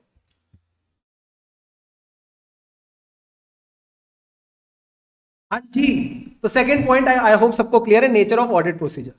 सर थर्ड पॉइंट क्या है? थर्ड पॉइंट वही है जो हमने डिस्कस किया था। कहीं ना कहीं टाइमलीनेस ऑफ रिपोर्टिंग हमको देखनी चलनी है। टाइमली आपको अपनी ऑडिट रिपोर्ट इशू करनी है, plus you need to maintain a balance between the benefit and the cost. Benefit and cost का क्या मतलब है? सर ऑडिटिंग में खर्चा होता है, आपको ऑडिटर को फीस देनी है as a company, plus auditing के अपने बेनिफिट्स हैं। उस बेनिफिट और कॉस्ट का आपको कहीं ना कहीं बैलेंस मेंटेन करके चलना है। इसके बारे में और डिस्कशन करेंगे नोट्स में। एंड लास्ट पॉइंट इज, बच्चा कह रहा है कॉलेज जाना है, अभी जाएंगे जाएंगे चलते हैं, साथ में चलेंगे, ठीक है। Last point is other matters. Other matters में क्या है, ये भी मैं आपको नोट्स में से पढ़वा देता हूँ, ये भी मैं आपको नोट्स में से पढ़ा दूँ फटाफट फटाफट फटाफट, कुछ भी नहीं है इसमें, एकदम मरियल मरियल बातें हैं, छोटी छोटी सी। आओ जल्दी से देखें। टॉपिक का नाम क्या है, फटाफट बोलो। इनहेरेंट लिमिटेशंस ऑफ ऑडिटिंग, जिसको आपने प्यार से बोला आइला। Sir inherent limitations of auditing में ये कह रहा है कि सबसे पहले ये वाले पॉइंट पढ़ना, ऊपर वाली जो लाइनें लिखी हैं वो मैं आपको बाद में समझाऊंगा। नेचर ऑफ फाइनेंशियल रिपोर्टिंग, क्या है nature of financial reporting? Management की जजमेंट इन्वॉल्व है। Preparation of financial statement involve judgement by the management in applying the requirements of entities applicable FRF to the facts and circumstances of the entity. In addition कई बार मैनेजमेंट को subjective decisions लेने पड़ते हैं, assessments करनी पड़ती हैं, एंड जहां भी एस्टिमेट है वहां अनसर्टेनिटी है। अनसर्टेनिटी यानी आप 100% नहीं बता सकते कि सच क्या है, सही चीज क्या है, and there may be a range of acceptable interpretation और judgements which can be made. तो आप बस इतनी सी बात याद रखो, जजमेंट है, एंड जजमेंट की वजह से क्या है, जजमेंट की वजह से कहीं ना कहीं अनसर्टेनिटी है। क्या ये बेसिक दो बातें दिमाग में गई? गई। पहले तो हमने फाइनेंशियल रिपोर्टिंग पे सवाल उठाए, अब हम सवाल उठाएंगे अपने ऑडिट प्रोसीजर्स पे, और ये सवाल आईसीआई को भी बहुत पसंद है। प्रेम से देखो आरटीपी नवंबर 21 नवंबर 22, फिर से देखो प्रेम से आरटीपी नवंबर 21 नवंबर 22। तो जो जो बच्चा ऑडिट में एग्जामिशन चाहता है फटाफट यहां पे देखो और बताओ सर 3 पॉइंट्स क्या आएंगे। पहला point, auditor is dependent on the management, so management may not provide us with the complete information. क्यों नहीं दे रही कंप्लीट इंफॉर्मेशन? बोलो बोलो बोलो। मैनेजमेंट फ्रॉड है, तो फ्रॉड पकड़ लो, नहीं पकड़ पाओगे। क्यों? क्योंकि आप इन्वेस्टिगेशन नहीं कर रहे हो। यही 3 पॉइंट्स आपके लिखे हैं। क्या कहता है सर? लाइन पढ़ना। कई बार आईसीआई क्या करता है, ये लाइन उठा के दे देगा तुमको। जब ये लाइन उठा के दे देगा वो लिख देगा एक्सप्लेन। तुम कहोगे पूछना क्या चाहते हो, तभी मैं बोल रहा हूं इस लाइन को ध्यान से समझना। कह रहा है there are practical and legal limitation on the auditor's ability to obtain audit evidence. क्या लिमिटेशन है? कि वो ऑडिटर मैनेजमेंट पे डिपेंडेंट है, that the management may not provide complete information which is relevant to the preparation and presentation of financial statement, or that has been requested by the auditor. क्यों नहीं provide कर रहा? Why are they not providing us with the complete information? Because उनके मन में चोर है, उन्होंने फ्रॉड किया है। फ्रॉड क्या है? सोची लिखो लिखो लिखो लिखो। What is fraud? एक बार अपनी नोट्स में लिखी लो। सोची समझी चाल, इसको बोलते हैं सर फ्रॉड। अंग्रेजी में क्या बोलते हैं? Sophisticated and carefully organise scheme. तो यही बात आपने याद रखनी है, क्योंकि एक फ्रॉड सोची समझी चाल है तो उसको पकड़ना आसान नहीं। क्यों पकड़ना आसान नहीं? Last point is audit is not an official investigation, accordingly auditor के पास लीगल पावर्स नहीं है जो इन्वेस्टिगेशन के लिए चाहिए होती है। जो इन्वेस्टिगेशन के लिए चाहिए होती है वो लीगल पावर्स नहीं है। प्लीज यहां पे आप 1 मिनट ले लो, भले ही इन पॉइंट्स को अभी के अभी याद करके मेरे को डंडन कंफर्म करो। Just recall the flow, 30 seconds में हो जाए तो बता देना, बट मैं नहीं आपको छोड़ूंगा जब तक आप ये तीनों पॉइंट्स मेरे को नहीं बताओगे। 3 नंबर फ्री के हैं, अभी के अभी इनको इकट्ठा कर लो, अभी के अभी इनको इकट्ठा कर लो।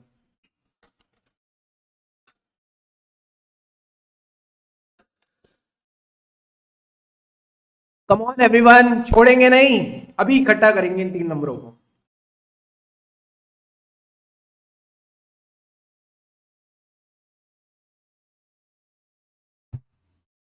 बस ये 3 बातें याद रख लो कि मैनेजमेंट हमको कंप्लीट इंफॉर्मेशन नहीं देगा। क्यों नहीं देगा? क्योंकि फ्रॉड है।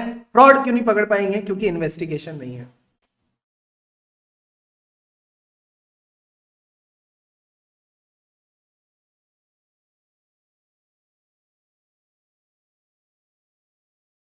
बस ये लास्ट के 2 पॉइंट्स हैं, इसके बाद then I will give you the छुट्टी, डोंट वरी।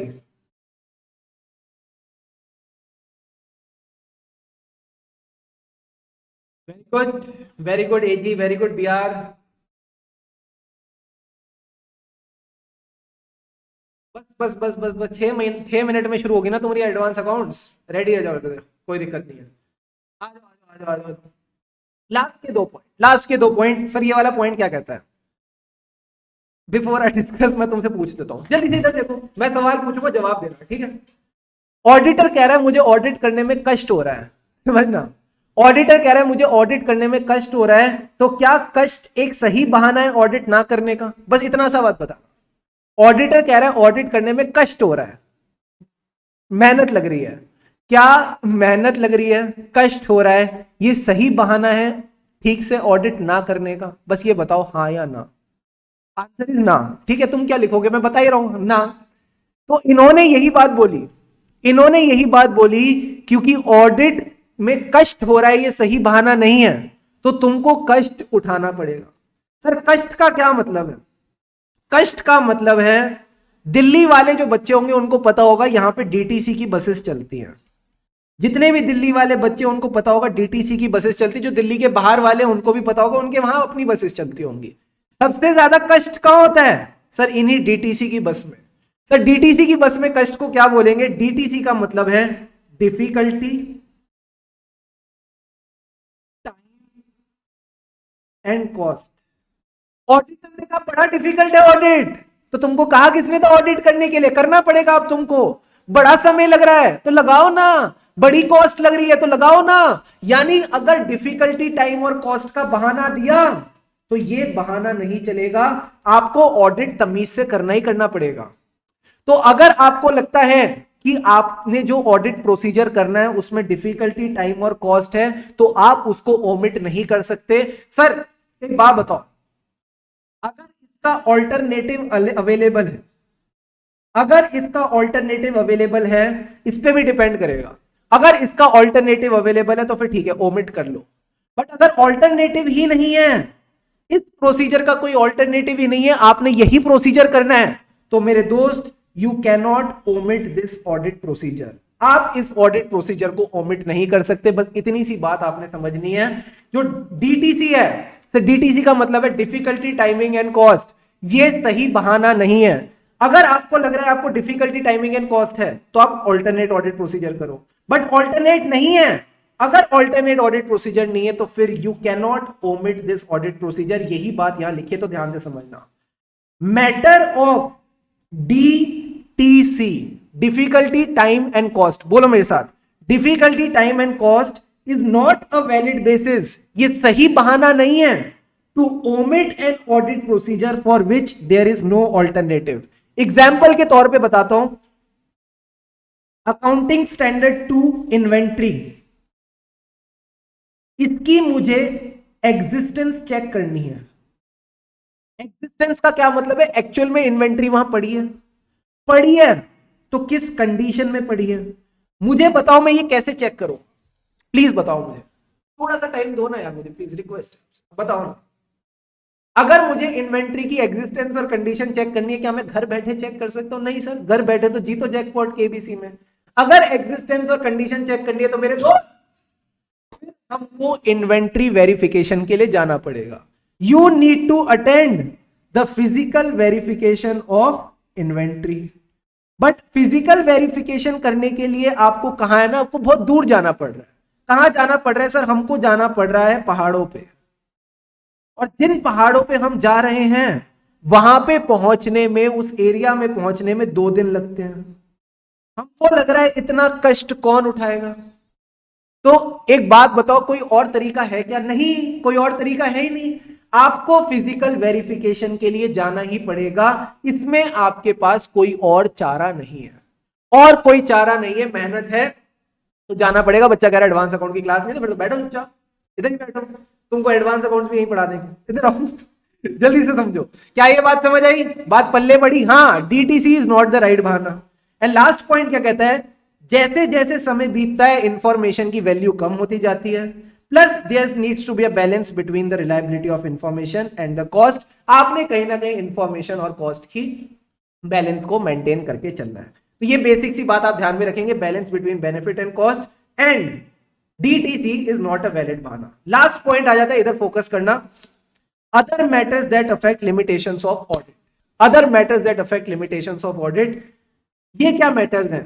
कह रहे 4 ऐसे मैटर्स हैं जहां पे इनहेरेंट लिमिटेशंस का जो दबाव है वो सबसे ज्यादा होता है। क्या मैटर्स हैं? आरटीपी नवंबर 18 में पूछ रखा है, ध्यान से फोकस करेंगे सारे। In case of certain subject matters, limitations of the auditor's ability to detect the material misstatement is particularly significant. सारे बच्चे पानी का ना घूंट लगाओ, बहुत इंपॉर्टेंट टॉपिक है। मैं इसको मजाक मजाक में नहीं कराना चाहता। I want you to focus on this. ये चारों पॉइंट्स मैं आपको हर ऐसे में रिलेट करा के चलूंगा। अगर अभी आपने सीख ली है, पूरा ऑडिट में आपको मजा आ जाएगा। सारे बच्चे पानी के 2 घूंट लगाओ और हमको बोलो ready for other matters chat box में। चैट बॉक्स में आप लिखो रेडी फॉर अदर मैटर्स। जैसे ही आ जाएगा रेडी फॉर अदर मैटर्स, फिर मैं स्टार्ट करूंगा। I need your full attention on these 4 points, very important from exam point of view.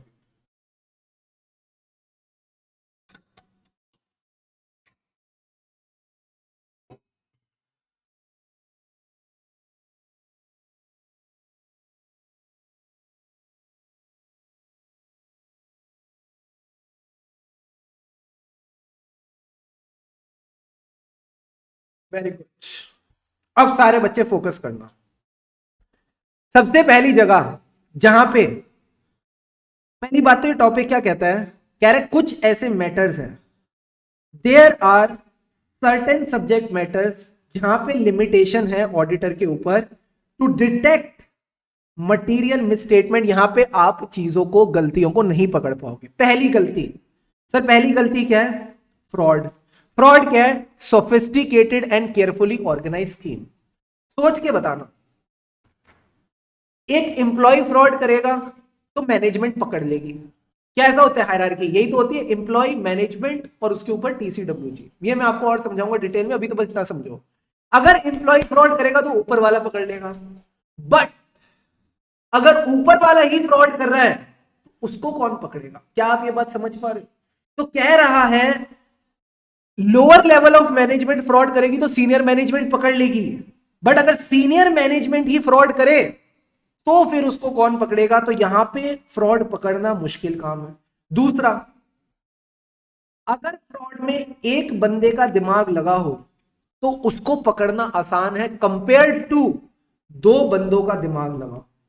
Sir 2 बंदे जहां पे मिलके फ्रॉड करते हैं, जहां 2 बंदे मिलके फ्रॉड करेंगे उसको हम बोलते हैं कॉल्यूजन। कॉल्यूजन का मतलब है 2 लोग साथ में मिल गए और उन्होंने फ्रॉड किया, तो यहां पकड़ना मुश्किल हो जाएगा। तो 2 टाइप्स ऑफ फ्रॉड बताओ जहां पे गलतियां पकड़ना मुश्किल है। Sir senior management plus wherever 2 और मोर पीपल आर इन्वॉल्व, जिसको हम बोलते हैं कॉल्यूजन। 2 या उससे ज्यादा लोग मिलके फ्रॉड करते हैं। क्या पहली बात समझ आई? क्या पहला पॉइंट याद हुआ? हाँ, फ्रॉड करके हमको पहला पॉइंट याद रखना है कि फ्रॉड के केस में पकड़ना मुश्किल है गलती को। दूसरा पॉइंट, ऑडिट के सब्जेक्ट में जहां जहां फ्रॉड की बात होगी ना, वहां एक चीज की और बात होगी, वो है रिलेटेड पार्टीज।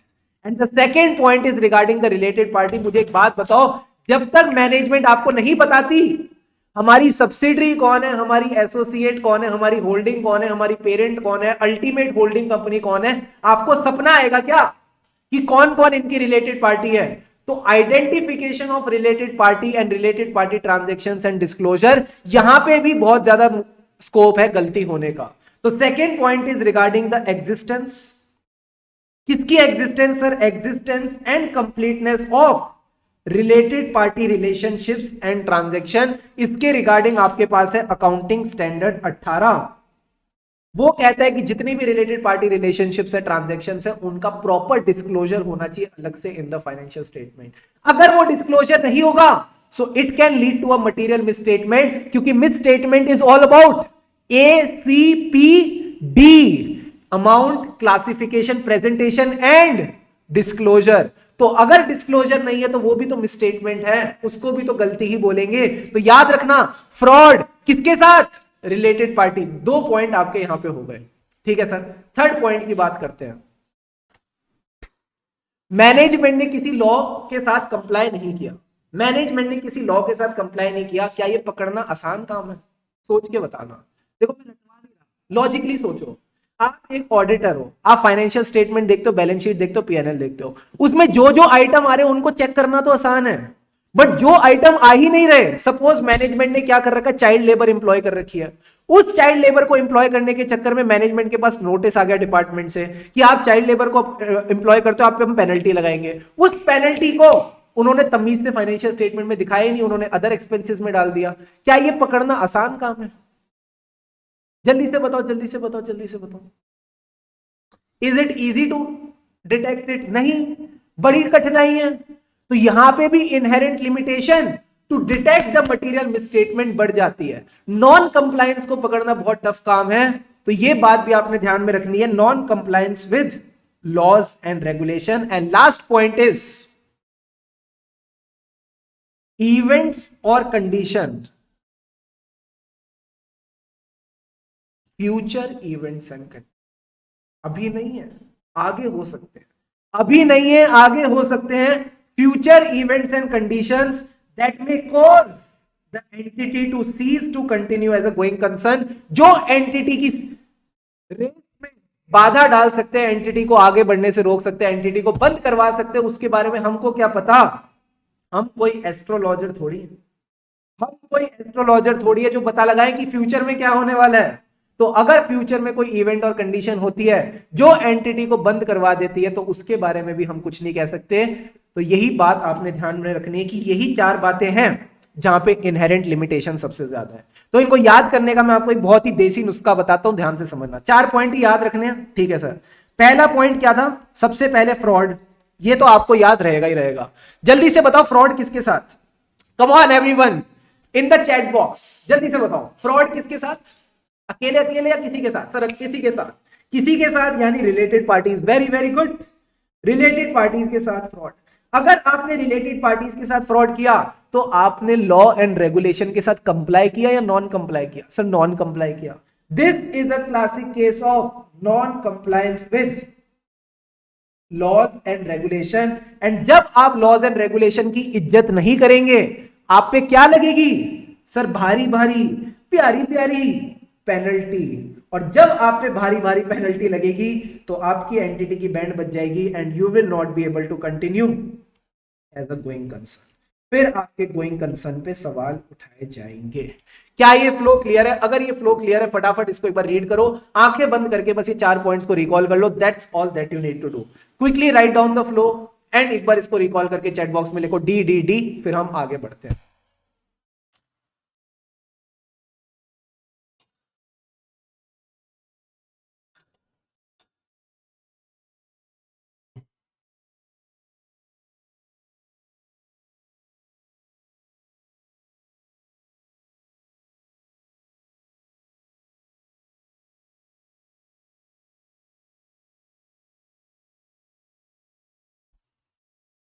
फ्रॉड किसके साथ? Related party which leads to non compliance with laws and regulation leading to such high penalty which affects your going concern. Assam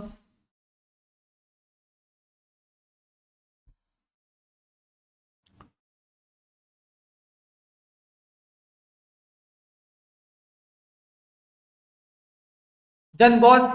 चलो अभी के लिए बस इतना ही, यही पॉइंट्स यहां पे लिखे हुए थे। आखिरी में एक सवाल है, वो क्या कह रहा है, ध्यान से समझना। एक छोटा सा एग्जांपल है, रीड कर लेते हैं। They have successfully carried out the audit of Shree Garments. After completion, there was found a material misstatement due to fraud, which was not noticed and reported by the auditor. Management alleges this is a failure on the part of auditor. Comment. तो वो क्या कहता है कि fraud पकड़ा गया, तो क्या इसमें ऑडिटर की गलती है? तो आप इसमें दो बात बोलोगे, सर ऑडिटर की गलती नहीं है। क्यों? अगर उसने अपना काम स्टैंडर्ड्स ऑन ऑडिटिंग के हिसाब से किया है तो कहीं ना कहीं there is a inherent limitation कि वो अपना काम स्टैंडर्ड्स ऑन ऑडिटिंग के हिसाब से करे, फिर भी कोई मटेरियल मिसस्टेटमेंट रह जाए, क्योंकि फ्रॉड में इनहेरेंट लिमिटेशन का दबाव ज्यादा है। तो आप बोलोगे because of inherent limitation of audit हमेशा एक रिस्क रहेगी। सर क्या रिस्क रहेगी? कि material misstatement may not be detected even though, भले ही उसने अपना काम पूरी शिद्दत से स्टैंडर्ड्स ऑन ऑडिटिंग के हिसाब से किया। सब्सिक्वेंटली अगर कोई गलती मिलती है, so it does not indicate the failure of audit. बस एक बात और याद रखना, इनहेरेंट लिमिटेशंस ऑफ ऑडिटिंग है, इसका मतलब ये नहीं कि आप सेटिस्फाइड हो जाएं with less than persuasive evidence. Sir less than persuasive evidence यानी आप बिना ऑडिट एविडेंस के सेटिस्फाई नहीं हो सकते, ऑडिट एविडेंस तो लेना ही पड़ेगा, उसके बिना आपके पास क्या सबूत रहेगा कि वो आइटम ठीक है। तो you should have a good persuasive evidence. तो यही बात आपने ध्यान में रखनी है, डू रीड इट, इसको अच्छे से कर लेना। तो आज के लिए इतना काफी है। एक बार इधर आ जाओ, क्या क्या पढ़ा है आज, बस एक बार उसको क्विकली समराइज कर लेते हैं, ठीक है सर। सबसे पहले हमने स्टार्ट किया मीनिंग ऑफ ऑडिट के साथ, ठीक है, फटाफट इधर इधर 2 मिनट में पूरी क्लास को हम एक बार रिकॉल कर लेते हैं। मीनिंग ऑफ ऑडिट के साथ स्टार्ट किया। सर मीनिंग ऑफ ऑडिट क्या है? मीनिंग ऑफ ऑडिट यही कहता है कि audit is an independent examination. Sir किसकी independent examination? Of the financial information of the entity. फर्क नहीं पड़ता ये बड़ी एंटिटी है, छोटी, क्या क्या क्या क्या पॉइंट्स थे, irrespective of the size and legal form, profit oriented और नॉट। क्यों कर रहे हैं sir independent examination of the financial information of entity? To express an opinion there on.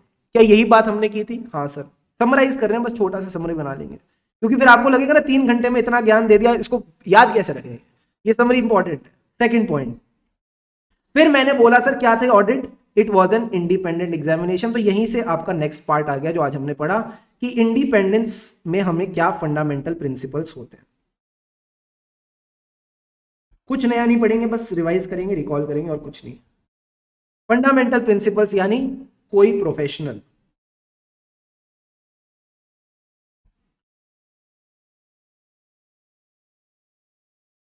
Sir कोई प्रोफेशनल का क्या मतलब था? कॉन्फिडेंशियलिटी,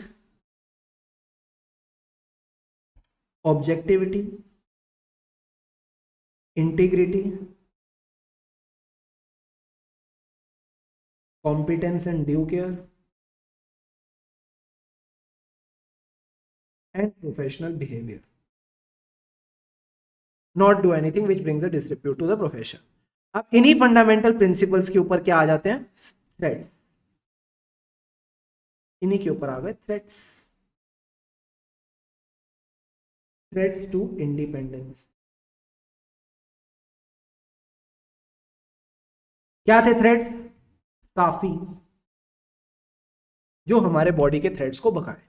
साफी का क्या मतलब था? Self interest threads,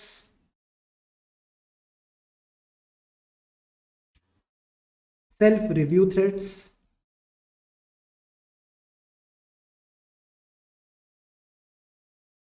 advocacy threads,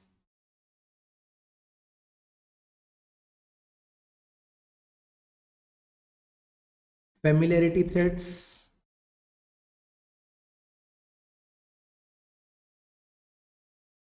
and intimidation threads.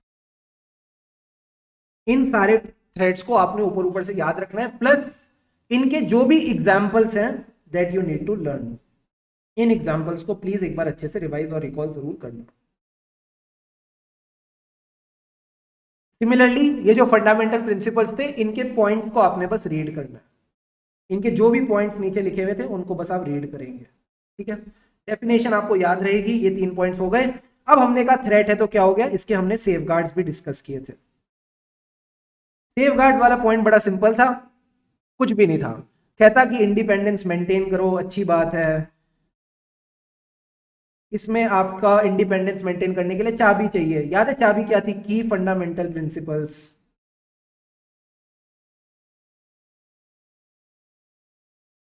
की फंडामेंटल प्रिंसिपल्स क्या थे? अयो, प्रोफेशनल स्केप्टिसिज्म। कल हम प्रोफेशनल स्केप्टिसिज्म की ज्ञान की वर्षा लेंगे कि प्रोफेशनल स्केप्टिसिज्म क्या है। अब आते हैं सवाल, सेफगार्ड्स भी हो गए, then we move to SA 200। Overall objectives of independent auditor and conduct of audit in accordance with standards on auditing. What was the overall objective? To obtain a reasonable assurance that the financial statements as a whole are free from material misstatement, whether due to fraud or due to error. जब आपको ये reasonable assurance मिल गई तो आप अपना opinion express करेंगे कि जो हमारे फाइनेंशियल स्टेटमेंट्स हैं they have been prepared in all material respects as per the applicable FRF. ठीक है, जब आपने अपना ओपिनियन एक्सप्रेस कर लिया तो सेकंड पॉइंट में आप अपनी रिपोर्टिंग एंड कम्युनिकेशन भी करके चलोगे। इसके नीचे एक पैराग्राफ दे रखा है जो भी मैंने आपको पढ़ाया नहीं है, आगे पढ़ लेंगे इसको। अब सवाल यह था रीजनेबल एश्योरेंस क्यों, तो इसका जवाब भी मैंने आपको दिया, due to the inherent limitations of auditing, जिसमें हमारे पास 4 इनहेरेंट लिमिटेशंस हमने डिस्कस करी। सर 4 इनहेरेंट लिमिटेशंस क्या थी? Nature of financial reporting, nature of audit procedures, timeliness and balance need to be maintained between the benefit and cost, and last point is other matters, जिसमें हमने 4 matters की बात करी। Fraud, इसके साथ related party relationships and disclosures, this is the non compliance of laws and regulations, and last point is आपके going concern की band बच जाएगी। ठीक है, तो यहाँ हमारा पूरा का पूरा क्लास को हमने अब समराइज कर दिया, एक पेज में पूरी की पूरी क्लास समराइज हो गई। क्या बात है, तो इतना सही तो पढ़ा है यार, तुम टेंशन लेते रहते, ज्यादा कुछ पढ़ाया मैंने, बट हाँ टाइम दिया तो कंफर्ट आया, यही है डायरेक्ट प्रोपोर्शनलिटी। ठीक है, तो that's all for today, I hope all these points are clear. अब मैं आपको होमवर्क दे रहा हूँ, होमवर्क में आपने कुछ मेहनत नहीं करनी, जो मैंने आपको आज टॉपिक्स पढ़ाए हैं you just need to revise and recall, इनको आप एकदम बढ़िया तरीके से रिवाइज और रिकॉल कर लो। मेरी बस एक रिक्वेस्ट रहेगी, अपना एक ऑडिट पार्टनर ढूंढ लो। सर ऑडिट पार्टनर का क्या मतलब है? ऑडिट पार्टनर का मतलब है ऐसा आपका कोई दोस्त जो आपके साथ ऑडिट पढ़े, ताकि जो भी चीज हम सुबह सुबह क्लास में डिस्कस करें शाम को आप उसके साथ रिवाइज कर लो, तो इससे आपका सिंक बन जाएगा, आप दोनों साथ में पढ़ेंगे, साथ में टेस्ट देंगे और साथ में ऑडिट के रॉक स्टार्स बन जाएंगे। So that's all for today दोस्तों, आज के लिए बस इतना काफी है। जो पढ़ा है उसको अच्छे से रिवाइज करना, कल हम जब सुबह क्लास में मिलेंगे तो वापस एक बार फिर रिवाइज करेंगे ताकि ये सारी चीजें दिमाग में बैठ जाएं। बाकी आज के लिए बस इतना ही, हम है राही ऑडिट के, फिर मिलेंगे चलते चलते। Have an awesome day ahead.